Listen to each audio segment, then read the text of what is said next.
પૂનમને લઈને મંદિરોમાં ભક્તોનું ઉમટ્યું ઘોડાપુર. ભાદરવી પૂનમને લઈને મંદિરોમાં ભારે ભીડ જોવા મળી હતી. ભાદરવી પૂનમને લઈ યાત્રાધામ શામળાજીમાં ભક્તોનું ઘોડાપુર ઉમટ્યું. શ્રાદ્ધ પક્ષમાં પિતૃતૃપ્તિ માટે વિષ્ણુ ભગવાનના દર્શનનું અનોખું મહત્વ છે, ત્યારે યાત્રાધામ શામળાજીમાં વહેલી સવારથી ભક્તો મોટી સંખ્યામાં ઉમટી પડ્યા છે. મંદિર પરિસરમાં વહેલી સવારથી જ ભક્તોની લાંબી લાઈનો લાગી હતી. કાળિયા ઠાકરના દર્શન કરી ધન્યતા અનુભવી. ભગવાન શામળિયાને વિશિષ્ટ શણગાર કરાયો. ભગવાનને ખાસ સોનાની વરમાલા પણ સહિત હીરાજડિત મુકટ પહેરાવવામાં આવ્યો. ખાસ કારીગરો દ્વારા તૈયાર કરાયેલા વાઘા ભગવાન શામળિયાને પહેરાવવામાં આવ્યા. આજના દિવસે અલગ અલગ મનોરથના દર્શન થયા. બીજી તરફ સાબરકાંઠાના મંદિરોમાં પણ ભક્તોની ભીડ જોવા મળી. ભાદરવી પૂનમ નિમિત્તે હજારોની સંખ્યામાં માઈ ભક્તોમાં અંબાજીના શરણે પહોંચ્યા. મંદિર ભક્તોથી ઉભરાયું. સાબરકાંઠા જિલ્લાના સ્ટેટ આરએમબી દ્વારા ધજા ચડાવવામાં આવી. હિંમતનગર ખેડબ્રહ્માના આરએમબીના કર્મચારી સહિત અધિકારીઓ ધજા ચડાવી હતી. બોલ મારી અંબે જય જય અંબેના નાદથી સૌ કોઈ જોડાઈ ગયા હતા અને મોટી સંખ્યામાં કર્મચારીઓ મંદિરની પ્રદક્ષિણા કરી ધજા ચડાવતા નજરે પડ્યા. પાવી જેતપુરમાં ભારજ નદી પરના બ્રિજના 2 કટકા થયા. લોકોને ભારે મુશ્કેલી, 30 કિલોમીટરનો ચક્રાવો ખાવા મજબૂર. છોટાઉદેપુર પંથકમાં ભારે વરસાદ બાદ ચારે બાજુ ખાના ખરાબી થઈ. તોડફોડિયા વરસાદથી અનેક રોડના હાલ તો બેહાલ થઈ ગયા. સાથે સાથે જ પાવી જેતપુર નજીક આવેલી ભારજ નદી ઉપરના બ્રિજના 2 ટુકડા થઈ ગયા. બ્રિજ તૂટ્યાને એકાદ માસ થઈ ગયો છતાં તંત્રના પેટનું પાણી નથી હલતું, જેના કારણે આ પંથકના લોકોને ભારે હાલાકી થઈ રહી છે. મધ્યપ્રદેશ અને વડોદરાને જોડતા નેશનલ હાઈવે નંબર 56 પરથી પસાર થતા રાહદારીઓને હવે 30 કિલોમીટરનો ચક્રાવો લગાવવાનો વારો આવ્યો છે.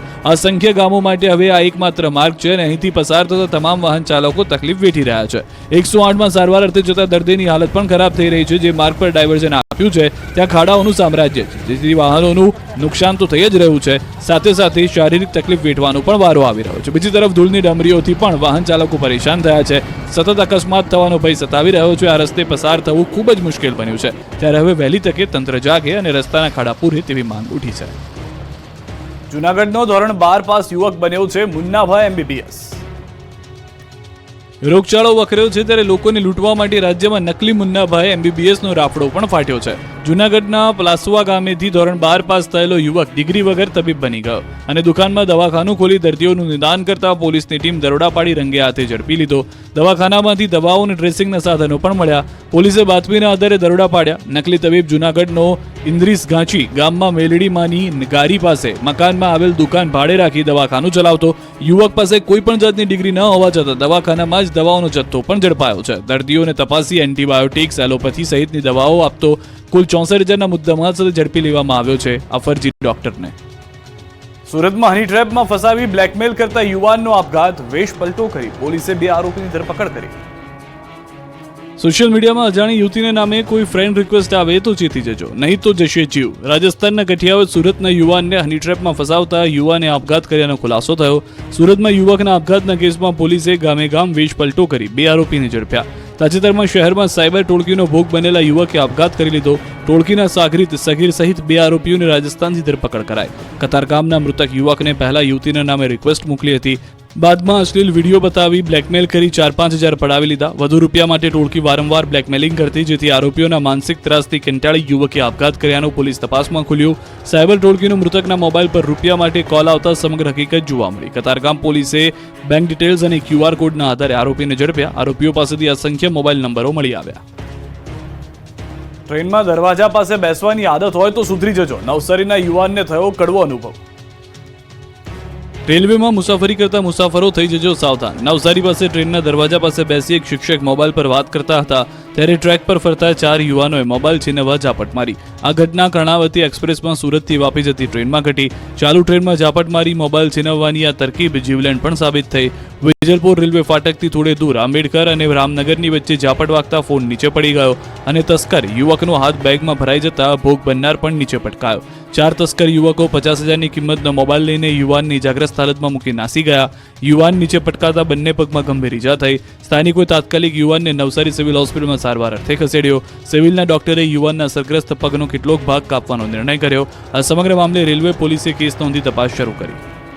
અમદાવાદમાં બાળકીના પેટમાંથી નીકળ્યો 1200 ગ્રામ વાળનો ગુચ્છો. અમદાવાદની સોલા સિવિલમાં 13 વર્ષની બાળકીની જટિલ સર્જરી સફળતાપૂર્વક કરાઈ છે. બાળકીના પેટમાંથી 1200 ગ્રામ વાળનો ગુચ્છો સફળતાપૂર્વક કાઢવામાં આવ્યો. બાળકી પેટમાં દુખાવાની ફરિયાદ કરતી, જેના કારણે યુવતીએ અન્ય ઇન્ફેક્શનને પણ ફરિયાદ કરી હતી. બાળકીને તાત્કાલિક ઓપરેશનની જરૂર હતી, જેની તપાસ કરતા પેટમાંથી વાળનું મોટું ગુચ્છું જોવા મળ્યું. સિવિલના તબીબોએ દર્દીનું ઓપરેશન કર્યું. બાળકીની હોજરીમાંથી 1200 ગ્રામ વાળનો ગુચ્છો સર્જરી કરીને બહાર કઢાયો. તબીબોએ પ્રથમવાર લેપ્રોસ્કોપીની મદદથી આ જટિલ સર્જરી કરી, જેમાં બાળકીના પેટમાંથી 10 ઇંચ લાંબો હોજરીના શેપમાં વાળનો ગુચ્છો નીકળ્યો. બાળકી રાજસ્થાનના ડુંગરપુરની રહેવાસી છે. બાળકીને વાળ ખાવાની ટેવ હોવાનું જાણવા મળ્યું. અરવલ્લી જિલ્લાના વાતાવરણમાં પલટો આવ્યો છે. માલપુર ગ્રામ્ય, સજ્જનપુરા, કંપા સહિતના વિસ્તારમાં વરસાદી માહોલ જામ્યો. જિલ્લાના અનેક ગામોમાં મેઘરાજાનું આગમન થયું. વરસાદ વરસતા વાતાવરણમાં ઠંડક પણ પ્રસરી ગઈ. વડોદરાના કોર્પોરેશનની સામાન્ય સભામાં ભારે હોબાળો. શાસક પક્ષ નેતા મનોજ પટેલ અને ભાજપ કોર્પોરેટર આશિષ જોશી વચ્ચે બોલાચાલી થઈ. કોર્પોરેટર આશિષ જોશીએ આક્ષેપ કર્યો કે પૂર બાદ વોર્ડ નંબર 15માં કોઈ કર્ફ્યુ પણ નથી. કેશડોલ અને ઘરવખરી પણ આપવા આવ્યું નથી. સૌથી વધારે મહત્વની વાત એ છે કે યોગ્ય સર્વે પણ કરવામાં આવ્યો નથી. શાસક પક્ષના નેતાઓ કેમ ત્યાં આગળ જોવા નથી આવી રહ્યા? અને શાસક પક્ષના નેતાઓએ કહ્યું કે ખોટી માહિતીના આધારે સભાને બાનમાં ન લેવી જોઈએ. વીએમસીના કમિશનર અને ડેપ્યુટી મેયરે કહ્યું કે જેમને સહાય નથી મળી તેમની યાદી આપો, અમે એમને સહાય અપાવીશું. અમદાવાદથી સમાચાર. રાહુલ ગાંધી સામે અભદ્ર ટિપ્પણી કરવાના મામલો. કોંગ્રેસ દ્વારા રૂપાલી સિનેમા સામે દેખાવો કરવામાં આવ્યા. શહેર કોંગ્રેસ પ્રમુખ સહિત નેતાઓ જોડાયા. ભાજપ નેતા દ્વારા અભદ્ર ટિપ્પણીનો વિરોધ. દેશના અલગ અલગ ભાગોમાં વિરોધ કરવામાં આવ્યો. અભદ્ર ભાષાનો ઉપયોગ કરનાર સામે કરાશે ફરિયાદ. ભાજપ નેતાઓ સાથે કોંગ્રેસ કરશે પોલીસ ફરિયાદ. અમદાવાદમાં કારંજ પોલીસ સ્ટેશનમાં દાખલ કરાશે ફરિયાદ. જૂનાગઢ તાલુકાના 35 સરપંચના રાજીનામા. વહીવટીતંત્ર અને સરપંચો વચ્ચે વિવાદમાં વિવિધ વિકાસ કામો ટલ્લે ચડતા હોવાથી 35 જેટલા સરપંચોએ રાજીનામા ધરી દીધા છે. 3 વાગે ટીડીઓએ મીટિંગ બોલાવી, પરંતુ હાજર ન રહેતા સરપંચોનો રોષ ભભૂકી ઉઠ્યો. ગ્રામ પંચાયતના વહીવટી કામોમાં જીએસટી સહિતના અનેક મુદ્દાઓ ઘણા સમયથી વિલંબે છે.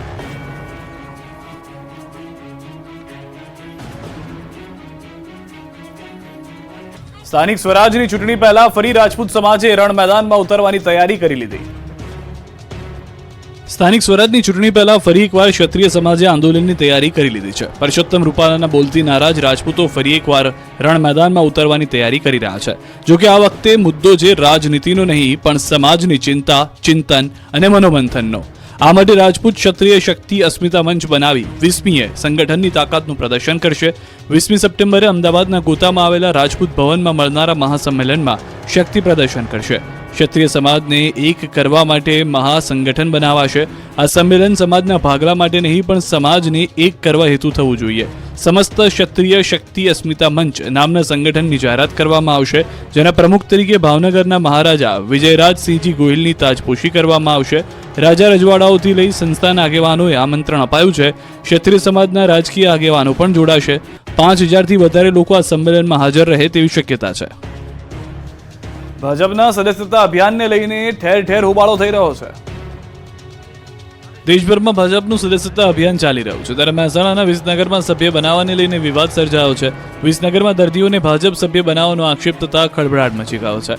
મહેસાણાના વિસનગરમાં સિવિલમાં દર્દીઓને જાણ થતા હોબાળો મચ્યો. એક વ્યક્તિએ વિડીયો બનાવીને વાયરલ કર્યો. ઇન્જેક્શન લેવા ગયેલા દર્દી પાસે માંગણી કરાઈ. મોબાઈલ નંબર, ઓટીપીની માંગ થતી હોવાનો આક્ષેપ છે.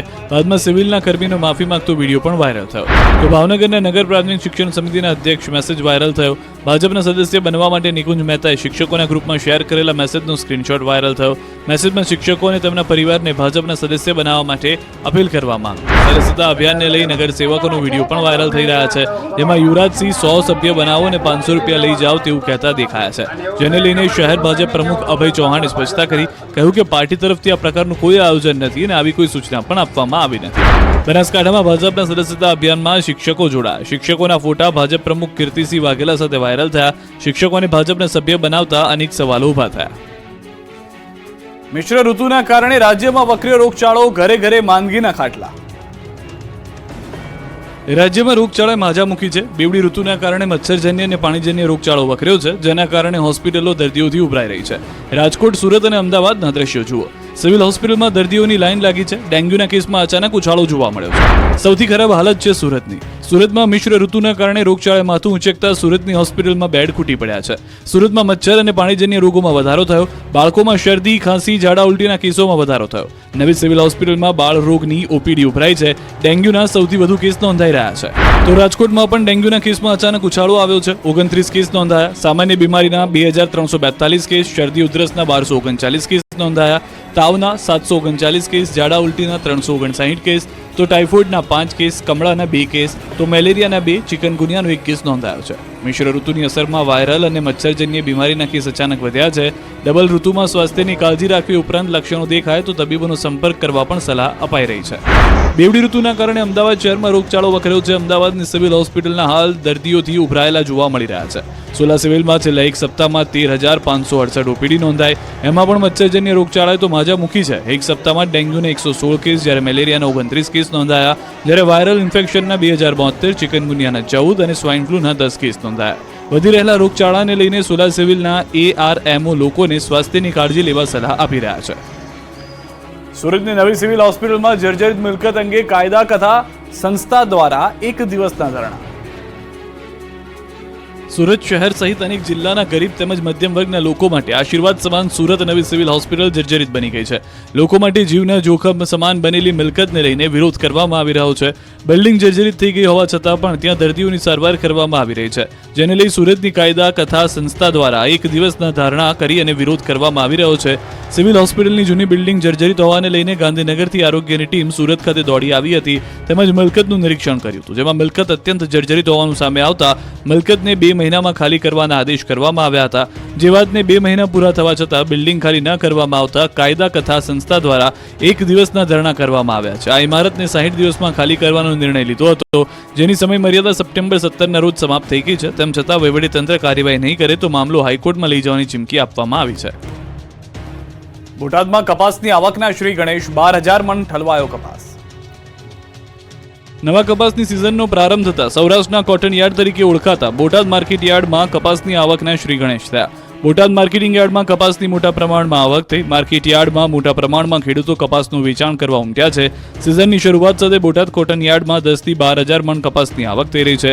હાલમાં ખેડૂતો જૂનો અને નવો કપાસ લઈને આવી રહ્યા છે. બોટાદ સહિત આસપાસના અમરેલી, રાજકોટ, અમદાવાદ, સુરેન્દ્રનગર, ભાવનગર સહિત જિલ્લામાંથી ખેડૂતો અહીં કપાસ વેચવા આવી રહ્યા છે. ખેડૂતોને 1,400 રૂપિયાથી લઈ 1,650 રૂપિયા સુધીનો ભાવ મળી રહ્યો છે.